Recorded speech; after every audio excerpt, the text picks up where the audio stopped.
میں social media دیکھتا نہیں ہوں کہ مجھے سر میں درد ہو جاتا ہے، تو ویسے ان کے ٹائٹل کبھی کبھی دیکھ لیتا ہوں۔ آج میں نے ایک ٹائٹل دیکھا جو جناب کی طرف سے لگا ہوا تھا کہ کربلا میں کوئی جنگ نہیں ہوئی، تو اس پہ میں ذرا حیران ہوا، ششدر ہوا۔ تو میں نے اس کو، وہ تھا بھی 8 منٹ کا، تو وہ میں نے سارا سنا۔ محترم جناب مولانا عطا اللہ بندیالی صاحب، آپ نے ایک تو جمہور امت سے ہٹ کے بات کی کہ کربلا میں کوئی جنگیں نہیں ہوئی، بلکہ وہ جو کوفی ان کے ساتھ تھے انہوں نے ان کو قتل کر دیا۔ دوسری بات آپ نے فرمائی کہ کربلا تو کوفے کے راستے میں آتا ہی نہیں، کربلا دمشق کے راستے میں آتا ہے۔ تو یہ میں نے دونوں نقشے گوگل سے نکلوا کر ان کو بڑا کر کے آپ کی خدمت میں پیش کیے ہیں۔ نہ میرا ارادہ کوئی مناظرے کا ہے اور نہ ہی میں نے کبھی یہ اسلوب سیکھا ہے، صرف اپنی معلومات آپ تک پہنچانے کے لیے، منوانے کے لیے بھی نہیں، قائل کرنے کے لیے بھی نہیں، لیکن اہل بیت سے جو میرا ایک تعلق جڑا ہوا ہے اور اللہ نے مجھے ان کی ایک محبت دی ہے۔ لیکن میں بھی مانتا ہوں کہ یزید نے امام حسین علیہ السلام کے قتل کا حکم بالکل نہیں دیا تھا، نہ ہی وہ اس پہ راضی تھا، لیکن جنہوں نے قتل کیا تھا ان کو تو سزا دے سکتا تھا۔ میں نے چھوٹا سا کلپ سنا تھا۔ اصل میں حکمرانوں کی مجبوریاں ہوتی ہیں، وہ ایسا آپ نے رقیق اور ایسا جان چھڑانے کا طریقہ تھا آپ کا اس میں، تو واقعہ حرہ کو بھی آپ تعویل کر دیتے ہیں۔ کمال آپ کی بادشاہی ہے، شہنشاہی ہے۔ اہل مدینہ کو یا اللہ جو تنگ کرے اس کو اس طرح ختم کر دے جیسے پانی میں نمک گھل کے ختم ہو جاتا ہے، اور جو ان کو ڈرائے اس کو تو ڈرا۔ تو اس کمبخت نے تو 3 دن مدینے کو حلال کر دیا۔ تو میں سارے اپنے بہن بھائیوں سے کہتا ہوں جو میری بات سن رہے ہیں کہ اللہ کے واسطے اگر آپ اللہ کے نبی کی اولاد کا دفاع نہیں کر سکتے ہو تو پھر خاموش رہو۔ آپ یزید کے دفاع میں مت لگو، اس کا معاملہ اللہ پہ چھوڑو۔ ہم بھی اس کے لیے کوئی یہ فیصلہ ہرگز نہیں کرتے، وہ فیصلہ میرے اللہ کا ہے، یغفر لمن یشاء ویعذب من یشاء۔ لیکن وہ امام حسین کے قاتلوں کو سزا نہیں دی، یہ اس کا جرم عظیم ہے، جرم عظیم ہے، جرم عظیم ہے اور ناقابل معافی جرم ہے۔ اور مدینے پر اس نے حملہ کروایا اور صحابہ کی اولاد کو قتل کروایا، یہ اس کا جرم عظیم ہے۔ اللہ سے دعا کرتا ہوں کہ اللہ آپ کو یزید کا وکیل بننے کی بجائے اہل بیت کا وکیل بنائے۔ اور جتنے میرے بہن بھائی بچے بچیاں سن رہے ہیں، اللہ کرے میری بات ان کے دل میں اتر جائے۔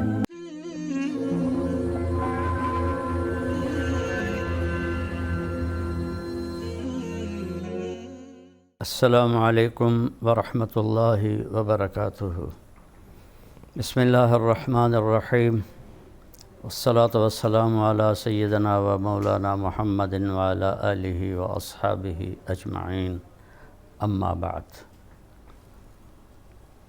محترم جناب مولانا عطا اللہ بندیالی صاحب اور تمام معزز سامعین، بہن بھائی، بچے بچیاں جو بھی سن رہے ہیں، اس وقت خاص طور پر میں آپ سے مخاطب ہوں۔ میں سوشل میڈیا دیکھتا نہیں ہوں کہ مجھے سر میں درد ہو جاتا ہے، تو ویسے ان کے ٹائٹل کبھی کبھی دیکھ لیتا ہوں۔ آج میں نے ایک ٹائٹل دیکھا جو جناب کی طرف سے لگا ہوا تھا کہ کربلا میں کوئی جنگ نہیں ہوئی، تو اس پہ میں ذرا حیران ہوا، ششدر ہوا۔ تو میں نے اس کو، وہ تھا بھی 8 منٹ کا، تو وہ میں نے سارا سنا، جس میں آپ نے ایک تو جمہور امت سے ہٹ کے بات کی کہ کربلا میں کوئی جنگیں نہیں ہوئی، بلکہ وہ جو کوفی ان کے ساتھ تھے انہوں نے ان کو قتل کر دیا۔ دوسری بات آپ نے فرمائی کہ کربلا تو کوفے کے راستے میں آتا ہی نہیں، کربلا دمشق کے راستے میں آتا ہے۔ تو یہ میں نے دونوں نقشے گوگل سے نکلوا کر ان کو بڑا کر کے آپ کی خدمت میں پیش کیے ہیں۔ نہ میرا ارادہ کوئی مناظرے کا ہے اور نہ ہی میں نے کبھی یہ اسلوب سیکھا ہے، صرف اپنی معلومات آپ تک پہنچانے کے لیے، منوانے کے لیے بھی نہیں، قائل کرنے کے لیے بھی نہیں، لیکن اہل بیت سے جو میرا ایک تعلق جڑا ہوا ہے اور اللہ نے مجھے ان کی ایک محبت دی ہے۔ میری ماں بھی اہل بیت میں سے ہے، باپ میرا راجپوت ہے، تو میں پچھلے 30 سال سے ان کے نغمے گا رہا ہوں۔ جب بھی محرم آتا ہے تو میں آپ کے صرف وہ عنوان دیکھتا ہوں جس میں آپ یزید کا بڑا دفاع فرما رہے ہوتے ہیں اور کربلا کے واقعہ کی شکل بالکل تبدیل فرما رہے ہوتے ہیں، جو کسی مستند کتاب میں نہیں ہے۔ تو پہلی تو میں یہ گزارش کروں گا کہ آپ اس نقشے پہ غور فرمائیں کہ یہ مکہ سے راستہ چلتا ہے اور یہ جاتا جاتا جاتا یہ جا کے کربلا ہے سرخ نشان، اور اس کے ساتھ نجف لکھا ہوا ہے، اس کے ساتھ ہی کوفہ ہے۔ تو جو دمشق کا راستہ ہے، آپ نے فرمایا کہ کربلا دمشق کے راستے میں آتا ہے، تو اس سے مجھے تھوڑا سا اندازہ ہوا کہ جغرافیہ کی معلومات آپ کی کچھ صحیح نہیں ہیں، اس لیے میں نے یہ نقشہ مکے سے دمشق کا راستہ بتایا ہے، جو اوپر جا کر وہ آخر میں سرخ نشان ہے دمشق کا۔ تو اس میں کہیں بھی راستے میں کسی جگہ پر بھی کربلا نہیں آتا۔ یہ راستہ مدینے سے تبوک اور آگے جا کے اردن میں داخل ہوتا ہے اور اردن سے پھر یہ شام تک چلا جاتا ہے، اور یہ راستہ مکہ سے مدینہ کے اوپر سے ہوتا ہوا حائل اور یہ سکاکا اور عرعر اور یہ سرخ نشان کربلا، یہ نجف اور کوفہ، ان کے درمیان میں 6 کلومیٹر کا فاصلہ ہے، یہ ساتھ ساتھ ہی ہیں۔ تو ایک تو یہ آپ کی خدمت میں گزارش کرنی تھی کہ یہ آپ کی معلومات غلط ہیں کہ کربلا کوفہ کے راستے میں آتا ہی نہیں۔ بڑی حیرت ہوتی ہے، آپ اتنے ذمہ داری سے بات کر رہے ہوتے ہیں لیکن وہ بالکل غلط ہے۔ آپ خود نقشہ اٹھا کے دیکھیں، میرا حاشا وکلا کوئی مقصد تنقید نہیں ہے۔ ان اريد الا الاصلاح ما استطعت وما توفیقی الا باللہ علیہ توکلت والیہ انیب۔ ایک یہ بات آپ کی خدمت میں عرض کرنی تھی۔ دوسرا یہ عرض کرنا تھا کہ آپ نے فرمایا کہ امام حسین تو کوفے والوں کو سمجھانے آئے تھے کہ تم یزید کی بیعت نہ توڑو اور یزید کی بیعت پہ قائم رہو۔ انہوں نے توڑی کب تھی جو آپ ان کو نصیحت کرنے جا رہے تھے؟ پھر آپ نے فرمایا کہ وہ پھر کوفہ سے جب دمشق چلے تو اس کی کوئی تاریخی سند کوئی نہیں، کوئی ثبوت کوئی نہیں، کسی کتاب میں کوئی نہیں، کسی ذمہ دار عالم نے، مورخ نے، محدث نے یہ بات ذکر نہیں کی کہ آپ کو تو کربلا سے آگے جانے ہی نہیں دیا گیا، وہیں ذبح کر دیا گیا، تو وہ کوفہ کیسے پہنچ گئے؟ پھر کوفہ سے وہ دمشق جانے لگے تو ان کوفیوں نے سوچا کہ یہ تو ہمارے خط جا کے یزید کو دکھا دے گا، وہ تو ہمیں قتل کرا دے گا، تو انہوں نے سب کو کاٹ دیا اور ان کو قتل کر دیا، جنگ تو ہوئی نہیں۔ تو پھر یہ جو 1400 سال سے وہاں سب کے مزارات ہیں، سب کی قبور ہیں، اس کو جھٹلائیں، سارے مورخین کو جھٹلائیں، آپ جس حوالے سے بات فرما رہے ہیں وہ حوالہ کون سا ہے؟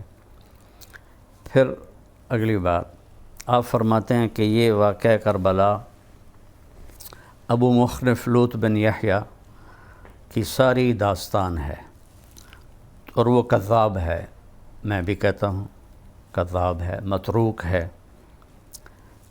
تو جب وہ اس سارے واقعے کا راوی ہے تو پھر تو اس کی کسی چیز سے آپ استدلال نہیں فرما سکتے، لیکن آپ امام حسین علیہ السلام کی 3 شرطوں پر اتنا آپ زور سے بولتے ہیں، وہ بھی تو ابو مخنف کی روایت ہے، اسی کذاب کی روایت ہے۔ اگر باقی سارا قصہ جھوٹا ہے تو یہ 3 باتیں کہاں سے سچی ہو گئیں؟ ان کا راوی بھی وہی لوط بن یحییٰ ہے، تو تھوڑا آپ اس پہ غور فرمائیں، اور اس پہ ذرا بالکل میری ایک عاجزانہ اپیل ہے، دیکھیں میں ہاتھ جوڑ رہا ہوں، آپ ایک معزز خاندان سے تعلق رکھتے ہیں، تو آپ اس پر غور فرمائیں کہ کیا پھر یہ محل اشکال نہیں ہے کہ ان 3 شرطوں کو جو امام حسین علیہ السلام کی طرف منسوب کرتے ہیں، اس کا راوی بھی تو ابو مخنف ہے، لوط بن یحییٰ ہے، اور تو کوئی نہیں ہے۔ اور پھر یوں جنگ کا انکار کر دینا، اور بالکل کہ وہ ہوئی نہیں تھی، من العجائب والغرائب ہے آپ کی یہ بات۔ آپ اس کا کوئی سند بتائیں، کوئی ثبوت بتائیں۔ ممکن ہے آپ نے بھی کسی ابو مخنف جیسے سے یہ کہانی لے لی ہو کہ جنگ ہوئی نہیں، یہ آپ کیا کر رہے ہیں مولانا صاحب؟ اللہ تعالیٰ جس کو چاہے جنت میں ڈال دے، یزید جنتی ہے یا دوزخی ہے، یہ تو بحث ہی نہیں ہے، یہ تو یغفر لمن یشاء ویعذب من یشاء، جس کو چاہے جنت میں ڈال دے، جس کو چاہے جہنم میں ڈال دے، یہ تو ہمارا مسئلہ ہی نہیں ہے، وہ اس کی مغفرت ہے، وسعت رحمتی کل شیء۔ تو وہ تو کا مسئلہ بحث سے خارج ہے، اس کی بخشش ہے، چاہے معاف کر دے، چاہے وہ پکڑ لے۔ باقی آپ جو اول جیشن یغزو مدینۃ قیصر مغفور لہم کی آپ بات فرماتے ہیں، میں آپ کو حدیث صحیح سناتا ہوں کہ آپ نے فرمایا جو ہر نماز کے بعد آیت الکرسی پڑھتا ہے تو اس کے اور جنت کے درمیان صرف موت ہوتی ہے اور کوئی نہیں ہوتی۔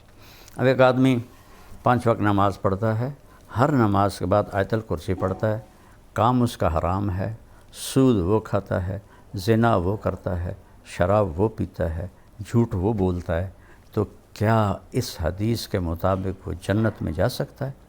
اللہ چاہے تو لے جائے، کوئی اس میں اللہ کے لیے کوئی شے بعید نہیں، لیکن جو شریعت کا ایک قانون ہے، ایک بات کے ساتھ اور کئی چیزوں کو ملا کے پھر نتیجہ نکالا جاتا ہے۔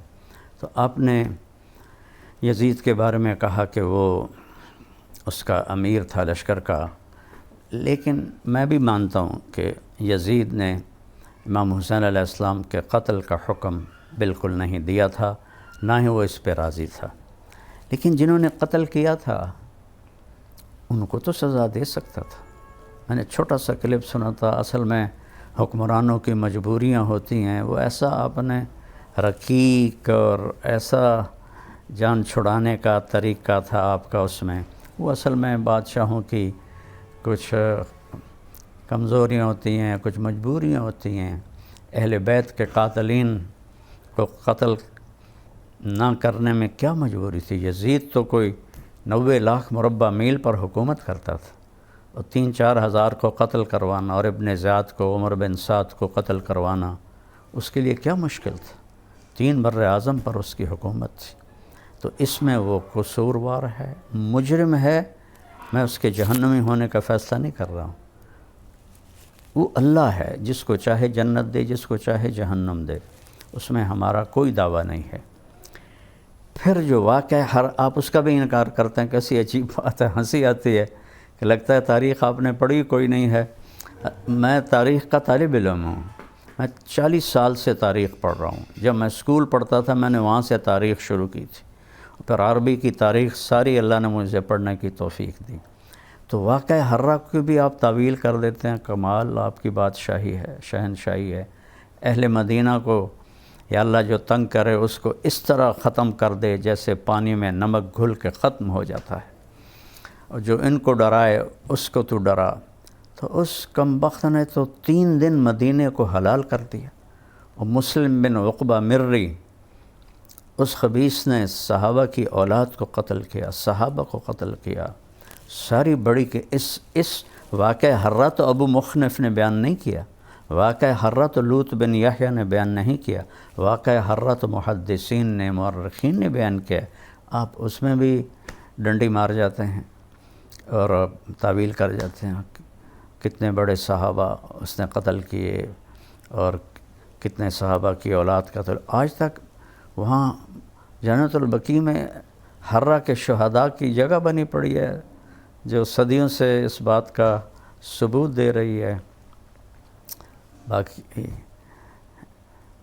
جو مزاج یار میں آئے اس کو تو میں نہیں روک سکتا. اور مسلم بن عقبہ مرری، یہ خبیث بوڑھا تھا. جب یہ مدینہ سے نکلا، مکے پر کیا حکم تھا یزید صاحب کا کہ پہلے مدینے کو تاراج کرو، 3 دن حلال ہے، پھر مکے کو جا کے برباد کرو. یہ ہیں آپ کے آئیڈیل ہر دل عزیز یزید. ہم آپ تو پنجابی لوگ ہیں، عمر بن عبدالعزیز تو بنو امیہ میں سے تھے. ان کے سامنے کسی نے یزید کو امیر المومنین کہا تو عمر بن عبدالعزیز نے وہیں کھڑے اس کو 20 کوڑے لگوائے کہ ایک ظالم کو تو امیر المومنین کہتا ہے. تو جب وہ مدینہ سے نکلا تو ذوالحلیفہ جا کے مر گیا، اور اس کے آخری الفاظ تھے کہ یا اللہ، کلمے کے بعد میرے پاس بخشش کا سب سے بڑا عمل مدینے والوں کا قتل ہے. یہ اس خبیث کے الفاظ تھے. وہ مر گیا، انہوں نے وہاں دفن کیا. حسین بن نمیر، حسین سعد کے ساتھ، بن نمیر کو امیر بنا کے یہ عبداللہ بن زبیر کے ساتھ لڑائی کے لیے چل پڑے. حضرت حنظلہ رضی اللہ عنہ کے بیٹے جو غسیل الملائکہ ہیں، ان کے بیٹے عبداللہ بن حنظلہ کو مسلم بن عقبہ نے قتل کروایا تھا. تو ان کی باندی نے مدینے والوں سے کہا کہ میں نے یہ منت مانی تھی کہ اگر اللہ مجھے اس کی لاش پہ قابو دے گا تو میں اس کو سولی پہ لٹکاؤں گی. تو تم سب چلو میرے ساتھ اور اس کی لاش نکال کے سولی پہ لٹکاؤ. اب البدایہ والنہایہ میں آپ اس کو پڑھ لیں گے، تفصیل موجود ہے. مدینہ تو پہلے ہی رو رہا تھا، سارے پہنچے اور اس کی قبر کی کھدائی شروع کی. جو ہی مٹی ہٹا کے صاف کی تو اس کی میت زمین پر تھی، اور یہاں سے لے کر قبر کے کناروں تک اس کی قبر انگاروں سے بھری ہوئی تھی، اور اس میں اس طرح پڑا ہوا تھا جیسے آگ کے اندر لوہے کی سلاخ سرخ ہو کر پڑی ہوتی ہے. یہ اس کا انجام ہوا. تو مدینے والوں نے کہا عبداللہ رضی اللہ عنہ کی باندی سے کہ اب تو اللہ نے ہمارا بدلہ لے لیا ہے. انہوں نے کہا ٹھیک ہے، اب یہیں ٹھیک ہے، اس کو سولی پہ نہیں لٹکانا. قبر بند کی، بے نشان ہو گیا وہ خبیث. مرری قبیلہ آج بھی قطر میں آباد ہے. اگلی بات آپ سے یہ عرض کرنی ہے. آپ فرماتے ہیں کہ اہل بیت کو یزید کے دربار میں لے جایا گیا اور یزید نے ان کا بڑا اکرام کیا. حضرت زینب کے جو وہاں خطبات ہیں تھوڑا وہ پڑھ لیں تو آپ کو اندازہ ہو جائے گا، میں اس میں نہیں جاتا. آپ نے فرمایا کہ اس کے بعد جو حضرت زینب تھیں رضی اللہ عنہا، وہ دمشق میں ہی ٹھہر گئیں، قافلے کے ساتھ نہیں گئیں. میرے پیارے مولانا، کہیں مجھے دکھا دیں، عقل نہیں مانتی کہ ایک مظلوم قافلہ لٹا پٹا 72 جن کے نفوس اور 17 اہل بیت جن کے سامنے ان کی گردنیں کٹیں، ان کی جو سردار تھیں اب حضرت زینب تھیں، وہ تو دمشق میں رہ جائیں اور باقی قافلہ بچیوں کا اور امام زین العابدین بیمار کا وہ مدینے چلا جائے. کسی تاریخ کی کتاب میں یہ نہیں ہے، کسی مستند تاریخ میں نہیں. عقل بھی نہیں مانتی اور علم بھی نہیں مانتا کہ ایسے قافلے کو تنہا چھوڑ کے وہ وہاں رہ جائیں اور وہ اکیلے وہاں چلے جائیں. ساری مستند تاریخوں میں ہے. یہ سارے عوام بھی سن رہے ہیں کہ آپ اپنے عزیز بھائی بہنوں کے ساتھ واپس گئیں. وہ اس کو تو آج کا کوئی غیرت مند خاندان نہیں مانے گا اگر اس کے 4 افراد مارے جائیں اور باقی چھوٹے بچے بچ جائیں تو ان کو کہے تسی جاؤ تو میں تائی تھائی رانا تائی تھے بیٹھا ہوا. یہ تو ہمارے دنیا میں کہیں یہ ثقافت نہیں ہے. آپ اس کو حضرت سیدہ زینب کے ساتھ جوڑتے ہیں، ان پر بہتان لگاتے ہیں آپ. وہ واپس گئی ہیں. شام میں آمد ضعیف ترین روایت ہے. زیادہ صحیح روایت آپ کا مصر جانا ہے، اور مصر میں آپ کا مزار موجود ہے، جامعۃ سیدہ زینب کے نام سے قاہرہ میں.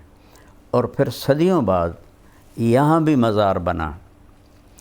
اور دمشق میں آپ کی تدفین ضعیف تاریخی روایت ہے، اور قاہرہ میں مصر میں مضبوط تاریخی روایت ہے. اہل تشیع نے شام کو سینٹرل بنا کے اس کو زیادہ مشہور کر دیا. لیکن آپ کا یہ کہنا کہ وہ وہیں ٹھہر گئیں اور یزید کے مہمان ٹھہر گئے، اللہ کا واسطہ ہے بندیالوی صاحب، اللہ کا واسطہ ہے بندیالوی صاحب، آپ جوش خطابت میں اہل بیت پر اتنی زیادتی نہ کریں. ان کا اللہ سے بہت قریبی تعلق ہے. حضرت ام سلمہ کی روایت کہ وہ 10 محرم کو عصر کے قریب سوئی ہوئی تھیں تو خواب میں دیکھا اللہ کے نبی، پراگندہ بال، سر میں مٹی پڑی ہوئی اور چہرے پر بھی مٹی. تو انہوں نے پوچھا یا رسول اللہ آپ کو کیا ہوا؟ ما شأنک یا رسول اللہ؟ فرمایا ام سلمہ حضرت مقتل حسین، اے ام سلمہ میں حسین کی شہادت کو دیکھ کے آ رہا. یہ 1400 سال کے سارے بے وقوف ہیں جنہوں نے کربلا میں فرضی مزار بنا دیے. اچھا چلو وہ پھر قبریں ہی بتا دیں، جس راستے میں ان کو قتل کیا گیا تو وہاں قبریں تو بنی ہوں گی، کوئی قبروں کی نشانی بتا دیں کہ آپ کو ہمیں، چلو ہم وہاں جا کے ان کی زیارت کر لیں.